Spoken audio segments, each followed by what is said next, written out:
The girl was on her knees in the snow, and she had 4 minutes left of it being an ordinary morning.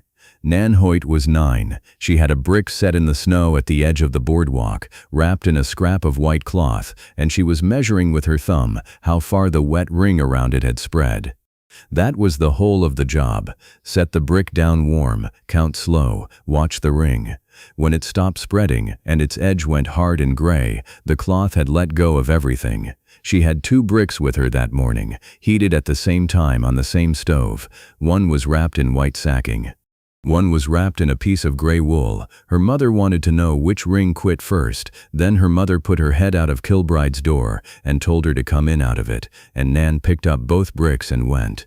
It was the 2nd week of November, in the year 1887, and the first snow that meant to stay had come down over Belden Wells 2 nights before. The town sat on the flat west of the Smoky Hill, in that part of Kansas where there is nothing between a house and the weather but distance. Willa Hoyt was at the counter with her money already counted out. She was 34, tall and thin through the shoulders, and she wore her hair cut off square at the nape, which nobody in Belden Wells asked her about. Her right thumb had a ridge of callus down the side of it from pushing a needle through heavy cloth. She was buying flour and a tin of lard, and she was 3 cents short of what she meant to spend, and she was deciding which one to make smaller. Nan set the 2 bricks by the door and stopped at the shelf where the yard goods were stacked. There was a bolt of red flannel on the end of it. It was the only object in the store with any color to it. Nan put her hands behind her back and looked at it the way children look at things they have been taught the price of. The door opened again. Adelia Fenwick came in out of the wind with Junia Barnard behind her, both of them going straight to the stove the way people do who have never had to wait for a place at one. Adelia saw the flannel, then she saw the child standing beside it. Her eyes went down over the dress Nan had on. It was gray wool, and it had been let out twice at the hem, and the second letting out showed as a paler band above the ankle. The sleeves ended above the wrist bone. Nan was tall for 9, reddish-brown hair cut short, a spray of freckles across the nose, wrists too long for anything she owned, and every dress in the house had been made for a shorter girl. "That's fine cloth," Adelia said. "Yes, ma'am, $1.25 a yard, and cheap at it." She said it to Junia and not to the child. "Though I suppose on some children you could hang an empty meal sack, and nobody in this town would know the difference." Junia Barnard laughed. It went up into the tin of the ceiling and came back down, and it was a sound Nan would still be able to hear when she was an old woman. Nan did not cry. She looked at the floor, and she made herself very still. She had gotten good at that. At the counter, Willa put her hand flat on the wood and left it there for a moment. She had a reply. She had several. But Adelia Fenwick's husband held the paper on the Hoyt place, and Junia Barnard's husband bought the eggs, and a woman alone with a girl to feed does not spend what she cannot afford to spend. "Nan," she said, "come along, please." They went out past the stove without looking at anyone, and the door shut behind them, and the store was quiet for about as long as it takes to be ashamed, and then it was not quiet anymore. There was a man standing back by the stove in a gray wool coat with a patch on one shoulder, who had not said a word and who had heard all of it. August Talmadge did not go after them. He waited until the 2 women had settled at the counter. Then he walked over to Kilbride and asked what the bolt would cost him whole. The Hoyt place stood 2 miles out, on the low ground they called Ledyard Bottom, where the creek came down off the flat and cut a shallow bend before it turned east. It was a poor name for good land. The bottom held water in a dry year, and it grew hay when the flat above it grew nothing. What it did not have was a windbreak. There was not a tree on it, and the wind came across the flat with 400 miles of nothing behind it and hit the house square. The house was small and square, and the porch sagged on the north side. But the yard was swept, and the firewood was stacked in lines so straight they looked measured. They were. Willa Hoyt measured most things. Inside the front room, over the fireplace, there was a board of dark wood with a name cut into it, Colonel Ransom Hoyt. He had been Nan's grandfather, and the town had hung his name in the front of the bank for 11 years, and then given the board to the family. That was all the name had ever earned. It did not buy flour. It did not stop a roof from leaking. When the colonel died, he left a proud name and a place with a note against it, and Nan's father had spent 2 years working that note down, and it had gone up, every one of them, and then Nan's father was not there anymore, and nobody in that house said more about it than that. What Willa had instead of land money was her hands. She sewed for pay. She was the woman they went to when a coat had to last another winter, when a seam had gone at the arm, when 4 boys had to be got through to spring on the cloth from 3. She did heavy work, and heavy work is where the money is in a cold country, and she was better at it than anyone within a day's ride, which was why there were bricks in her kitchen. A brick out of a bread oven holds its heat a long time. Wrapped in cloth and pushed down to the foot of a bed, it will still be warm at 2 in the morning. Willa had 4 of them, and she did not use them for the bed. She used them because of a problem she could not solve with her hands. A seamstress works a needle through cloth 10,000 times a week, and after enough years the pads of her fingers go smooth and hard and stop telling her the truth. Willa could feel a slub in a weave that nobody else could find. She could not feel the difference between a cloth that was holding heat and a cloth that had let it go. So she heated the bricks the same length of time, on the same stove, wrapped them in the 2 cloths, set them out in the cold, and read the rings they melted into the snow. It was not clever. She had worked it out the first winter she was alone, because a customer had asked her which of 2 coats would be warmer, and she had realized she no longer knew. Nan had done the counting since she was 7. She was good at it, and she never once, in 2 winters, told her mother a ring had lasted longer than it had. The morning after the store, Willa did not take out her needle. She took out the scale. She set it on the kitchen table. Then she went out to the shed, where the empty flour sacks were folded in a crate. She had a crate and a half of them. Everybody saved them. A sack that came full of flour was still worth money empty. Then she began weighing them, one at a time, and writing the weights on the back of a bill. Nan asked her what she was doing. "Finding out how much of it I've got," her mother said. Back in the store, Kilbride was doing arithmetic on the edge of the counter.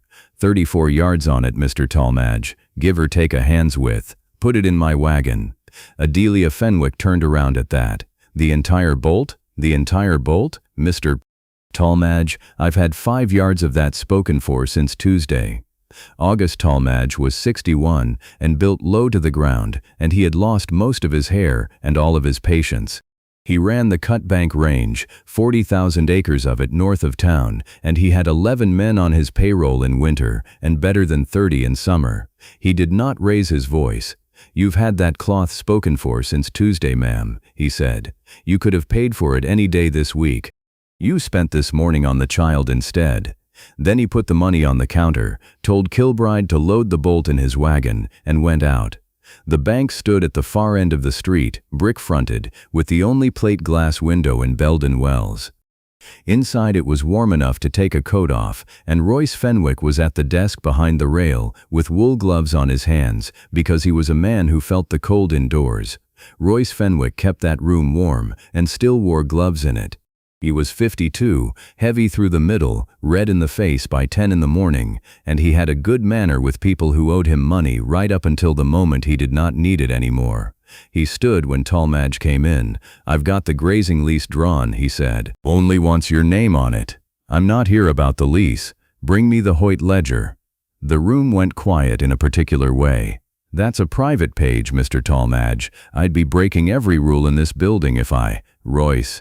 Talmadge put both hands on the edge of the desk and let the silence do the rest of it, because he banked 4 accounts in that building, and any one of them was larger than the rest of the town put together. Fenwick opened the drawer and took out the ledger and turned it around. Talmadge read it standing up. The original loan was $180, taken out 4 years earlier to put a roof on the barn and buy seed. What was owed at the bottom of the column was $412. He put one finger on a line about halfway down. "What's this?" "Interest."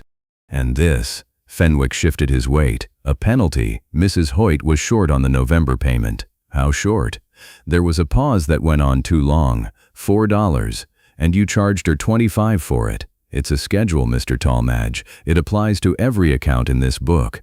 The bank cannot make exceptions for widows. Talmadge closed the ledger. The sound it made was not loud, and it went all the way to the back of the room. He had already worked out the rest of it on the walk down the street. The Hoyt place sat on the bottom. The creek that came through it ran deep enough not to freeze solid, and it ran there and nowhere else on that side of the county. A locomotive cares about water and about being able to get at it in January. This had never been about $4. He took the money out of his coat, counted $412 onto the open book, and said, "The Hoyt place owes this bank nothing. Stamp it, Mr.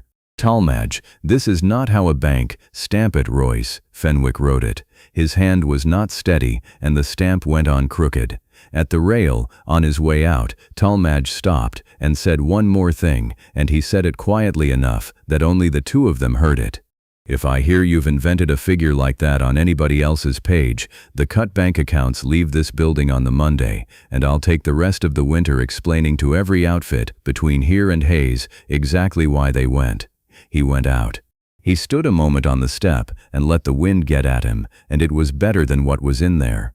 The bolt of red flannel was in the back of his wagon, and he stood looking at it for a while before he untied the team. The wagon came down into Ledyard Bottom at 4 in the afternoon, with the light already going. Willa heard the dog before she heard the team. She looked through the frost on the window and saw a heavy wagon and 2 dark horses coming up her lane. Wagons meant the county, wagons meant paper. She went out onto the porch and pulled her shawl across her chest and waited. Talmadge got down slow, favoring the left leg, which had gone stiff in the knee years back. There was a girl on the seat beside him, in a brown rabbit-skin cap with a yellow braid hanging out of it and a pair of round spectacles. "Mrs. Hoyt, Mr. Talmadge." She did not step off the porch. "Is this about the fence line?" "Fence line's where it ought to be, ma'am." He took his hat off, in the cold, which he did not have to do. "I was in Kilbride's this morning." Her face closed. "If you've come out here to do us a kindness," she said, "you can take it home with you. We're getting on." "I've never done a kindness in my life that cost me money," Talmadge said. "I've come to buy something." That stopped her. He went around and pulled the tarp back. The bolt of red flannel lay across the boards, the brightest thing for 2 miles. "I bought this so that woman couldn't have it," he said. "That was temper, and now I own 34 yards of flannel I have no use on earth for. I've got 11 men who would rather freeze than be seen in red, and Sabra here has opinions." The girl on the ground nodded once, solemnly. "It's a shouting sort of color." "What I do have," he went on, "is 11 men who'll be out on the grade past Christmas, and coats between them that were old when they got here. I'm told you're the best hand with heavy cloth in this county. I'd like to hire you to make me 11 winter coats, and I'll pay half of it now." Willa looked at the bolt for a long moment. She understood the shape of it. He was handing her money in the only form she would take. "And the first few yards come off the top," Talmadge said, "for a dress for your girl. That part is not negotiable. It's in the price." She did not answer that. She could not, just then. He reached into his coat and took out a folded paper and held it out to her. "What is this?" "Receipt on your note at the bank. It's clear." Willa unfolded it. She read it twice. Her hands started to go, and she pressed the paper flat against her skirt to stop them. "Mr. Talmadge, this is $412. Fenwick had a $25 penalty on you for being $4 light." He said it flat, the way you read a figure off a scale. "That's not a schedule. That's a man building a reason." "Do you know what your creek's worth to a railroad in January?" She did not. "Neither did I till last spring," he said. "Now, has anybody been on your ground lately? Men with a tripod and a chain?" Willa thought about it. There were 2 of them by the boundary stone in October. "I walked out with the rifle, and they got on their horses. I took them for lost." "Nobody carries a chain by accident," Talmadge said. "Would you know them again?" She said she would. She had looked at both of them long enough to be sure. He set his hat back on and handed the girl up onto the seat. "Keep your door barred at night, Mrs. Hoyt. Royce Fenwick just found out he's lost his hold on you, and a man like that doesn't stop, he only changes his hand." Then he drove out of the yard, and Willa Hoyt stood on her porch holding a paid receipt and looking at 34 yards of red flannel, and for about a minute she had no idea what she was supposed to feel. Inside a week the whole town knew she had the cut bank order. By the end of the month they had a name for it. Somebody at the scale house worked out that the widow had been down to the mill buying up empty sacking by the crate, and the line went round the street in an afternoon. The flour sack coats. Junia Barnard said it in the store, with her hand over her mouth, which fooled nobody, and Adelia Fenwick did not say it at all, because by then she did not need to. What Willa Hoyt knew about warmth, she had not got out of a book. She had got it out of 20 years of taking other people's coats apart, and the thing she had worked out, slowly, over a great many ripped seams, was that the warm part of a coat is not the cloth, it is the air the cloth holds still. Take 2 shirts of the same wool, cut one to fit close, and leave one loose. The loose one is warmer every time, and it has no more wool in it than the other. What it has is a layer of air lying against the skin that nothing is stirring. Air that sits still will not carry heat away. That was the whole of her trade, and it gave her 3 rules she had never written down. Make it loose, because the still air next to the body is another garment, and it costs nothing. Put the batting in carded and light, and do not pack it, because packed cotton is just cotton, and cotton spread thin is cotton plus air. And put something on the outside that the wind cannot get through, or the first 2 rules are a waste of an evening. The first 2 she had solved before she cut a stitch. The sacking gave her both. Once the printing was boiled out of it, it made a good roomy lining. She had better than 140 of them by the end of the month, all of it white, all of it stamped in blue mill ink that took 3 boilings to lift. It was the 3rd rule that she got wrong, because she had 34 yards of flannel sitting on her table, and flannel was the best cloth that had ever come into that house, and a man had paid her real money, and she was not going to hand him back a coat with a sack on the outside of it. So she made the shell out of the red. And she tested it, which was the part that stung afterward, because she did test it. She heated 2 bricks the same length of time.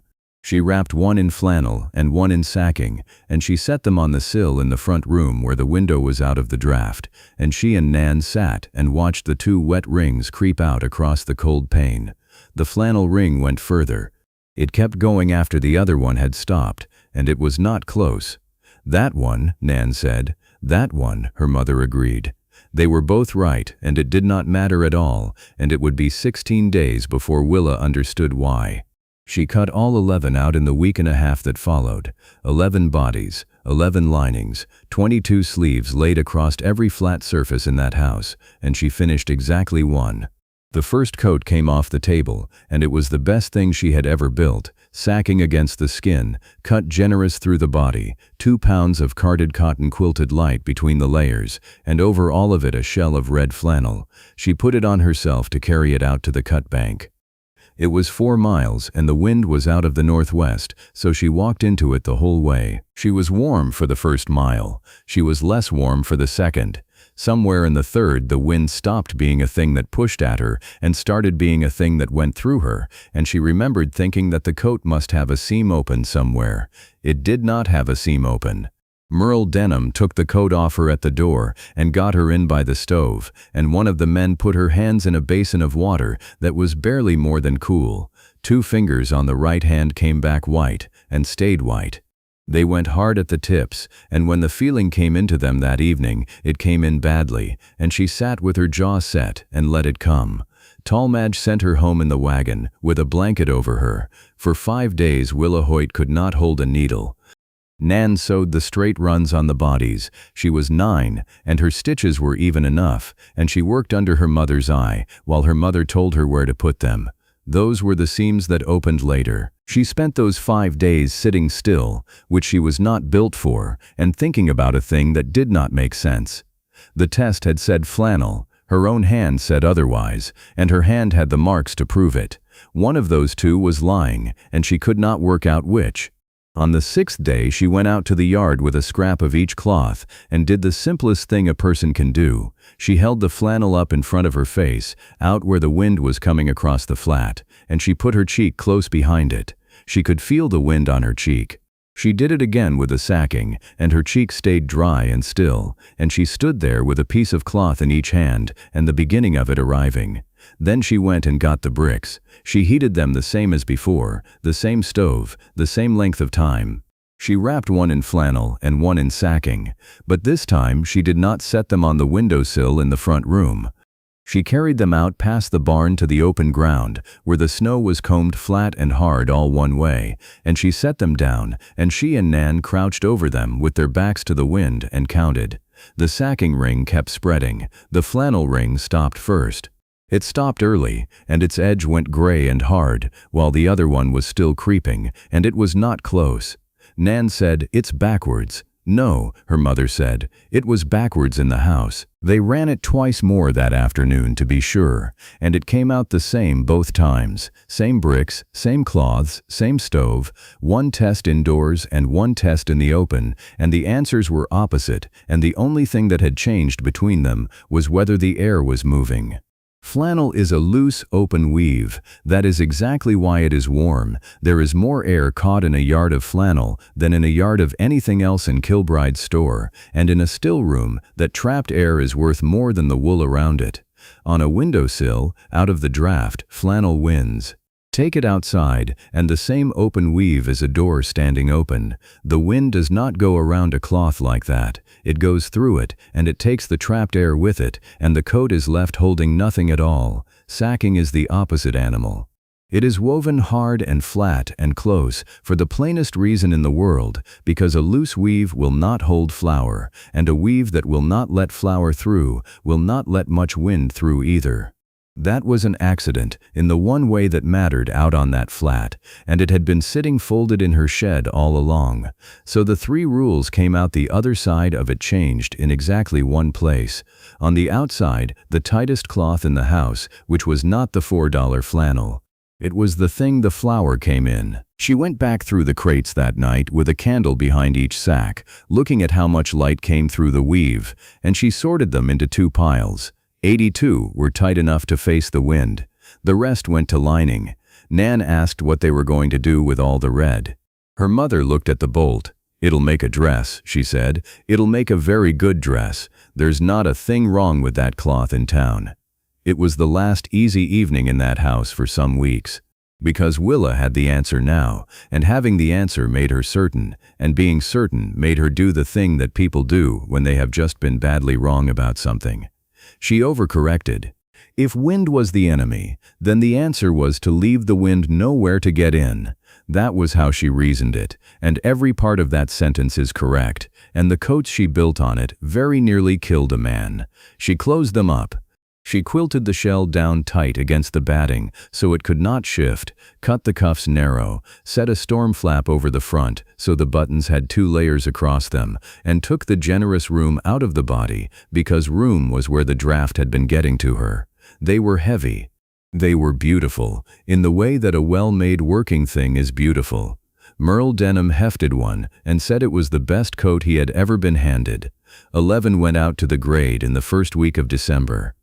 Anders Kroll was 26, and he was the fastest man on the tie gang, and he worked that Tuesday the way he worked every day, straight through from first light. It was 9 degrees above, and there was no wind, and inside that coat he was working in a small warm room of his own making. He sweated. Of course he sweated. A man swinging a maul sweats in any month there is, and the sweat had nowhere to go. The sacking shell that would not let the wind in, would not let the damp out either, and the fine light batting she had carded so carefully soaked it up and held it, and by 3 in the afternoon, Anders Kroll had 2 pounds of wet cotton strapped against him and did not know it, because he was warm. Then the sun went behind the grade, and the temperature fell all at once. Wet cloth does not hold heat, wet cloth takes it. Water carries warmth out of a body faster than air ever will, and the same batting that had been keeping him warm all afternoon turned around and began pulling the heat out of him as fast as he could make it. He said afterward that he had not felt cold. That was the part that frightened the other men. They got him into the tool shack and got the coat off him, and the wet went up in steam off his shirt. Kroll lay on the floor of that shack, with his arms and legs stiff as boards, and Merle sat on the crate beside him and did not leave until the man could talk again. Anders Kroll was 8 days off the gang. He had a wife at home who was 5 months along, and 8 days is 8 days. Merle brought the coats back on Thursday. He drove into the yard in the middle of the afternoon, with all 11 of them in the wagon bed. Junia Barnard was on the road out to the Fenwick place. She saw the whole of it. He was decent about it. He was more decent than she could stand. "They're good coats, Mrs. Hoyt," he said. "Something in them's wrong, and I don't know what it is, and I can't put my men in a thing I don't understand." Willa said she understood. She did understand. That was the worst of it. She had stood in her own yard 9 days earlier and seen it. She had said it out loud to her own daughter, that a cloth which will not let the wind through, will not let much of anything through, and she had gone straight inside and built 11 coats that could not breathe. Talmadge did not send for her, and he did not send the other half of the money, and she did not ask him for it, because she had not earned it. By the middle of December there were 11 coats nobody wanted stacked against her front room wall, and another crate of boiled sacking beside them, all of it paid for, and no order, and a name going round the scale house that had stopped being funny. And on the grade, 4 miles out, the tie gang was a man short and behind schedule, and Merle Denham was keeping them out past dark to make it up. That was where they still were on the afternoon of the 22nd, when the sky in the northwest went the color of a dirty nickel and stayed that way for an hour, and the wind that had been out of the south all morning stopped altogether. Every man out there knew what that meant. The storm came down on Ledyard Bottom a little after 5.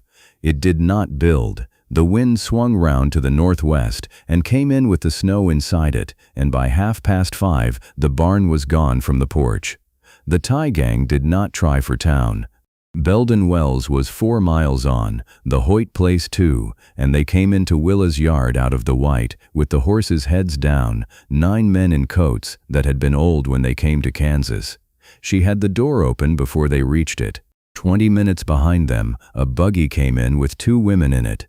Adelia Fenwick and Junia Barnard had driven out at 4 to bring Royce his supper and had turned back too late.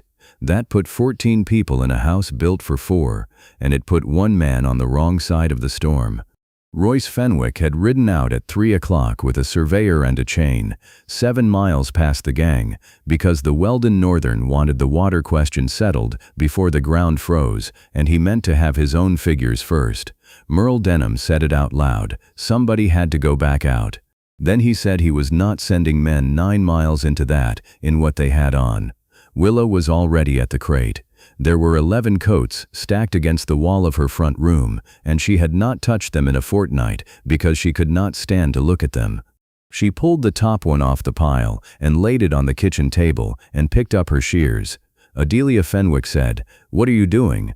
"Taking it apart." She cut the storm flap off first. Then she opened both cuffs and took the narrow bands out. Then she went up the side seams and let out the room she had taken away, and she opened a hand's width under each arm and bound the raw edges down, so that when a man swung a maul the damp of him had a road out. Last she opened the quilting across the back and put her hand in and pulled the packed cotton apart until it lay light again, so it went back to being mostly air. The whole of it took her 40 minutes. It was faster after that. Junia Barnard kept the stove going and the water hot and did not say one word all night, which for her was a kind of apology. Adelia Fenwick picked up a needle. She had not sewn anything in 15 years that was not decorative. She was slow, and her stitches were ugly, and she bound the underarm openings on 4 coats while her husband was out past the camp, and nobody in that kitchen said a thing about it. Nan worked the door. Every coat that came off the table went out onto the step with a hot brick inside it, and the girl crouched over it, counting, watching the wet ring in the snow. Twice she sent one back. Once because the ring quit early, once because it ran out crooked on one side, air getting in somewhere, and her mother found the gap in the shoulder and closed it. They were 4 coats in when the dog went off the porch. That bark was for people.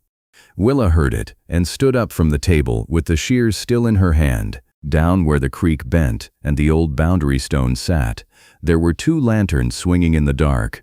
One of them was low to the ground, the way a light sits when a man has set it down to use both hands.